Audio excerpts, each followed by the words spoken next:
The interaction of the principal hydrogens with each other leads to the creation of nitrogen in our upper atmosphere. And we've been told that nitrogen contains 7 neutrons, 7 protons, and 7 electrons.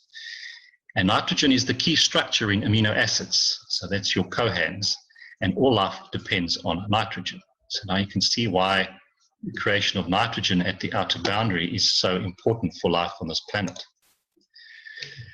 So when we look at the positioning of Earth in relation to the Sun, this dictates that at this boundary of interaction, nitrogen plasma is created from the principal hydrogens.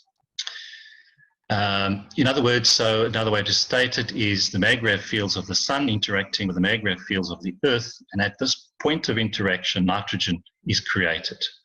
And this is unique to Earth because of our position and relationship to the Sun.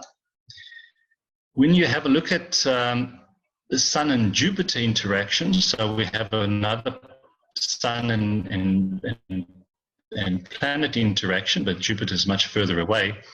Jupiter is a gas giant composed mainly of hydrogen and helium.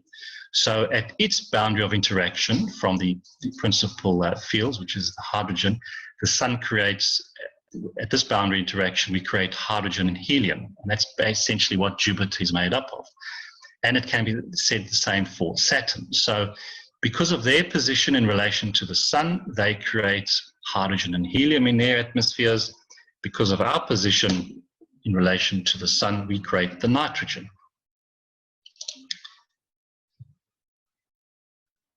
So the nitrogen plasma is created at this outer boundary because of the field interactions. And as I said before, it's in a plasma state and it's not in the nitrogen gas state.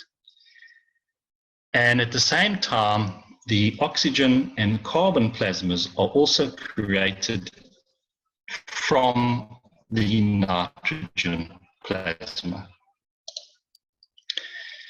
And essentially, the nitrogen plasma attracts additional fields of these principal fields, and that leads to the creation of the oxygen plasma. And when this nitrogen plasma releases additional fields, it leads to the creation of carbon. So you can see from the nitrogen, we create the carbon, oxygen, and the hydrogen. And that forms the basis for all life. That's your amino acid basis for all life on Earth. I've just tried to give a little bit of a picture here. So the blue curve is your outer boundary of your atmosphere, and the bottom brown is the Earth's surface. So at that, if we look at the top of the picture, at that interaction, at this boundary interaction, we create the nitrogen plasma, and from that we create the carbons, oxygens, and hydrogens, leading to the creation of the amino acids. And as these come down closer to the interaction to the Earth's surfaces, so these amino acids interact with minerals and non-metallics such as your magnesium and silicon, and this leads to the creation of plant life on Earth. And on the other side of the equation, these amino acids with the interaction of the metals such as iron leads to the creation of man as we know it and animals on Earth. So it's just the basic amino acid structure with different interactions of the metals on Earth leads to the creation of the plant life or the animal life. Now, these fields of the carbon, oxygen, hydrogen, and nitrogen are constantly created in our upper atmosphere. There are billions and billions of interactions of the principal fields of hydrogen at this boundary.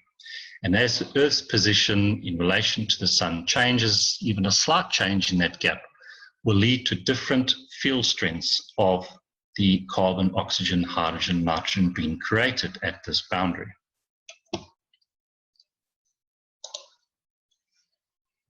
Now, as the carbon and oxygen and hydrogen are created from the plasma of nitrogen, they have that connection because they've come from that same source. And they all have a connection to the principal fields from our sun and universe. So that's due to the principal field of the hydrogen.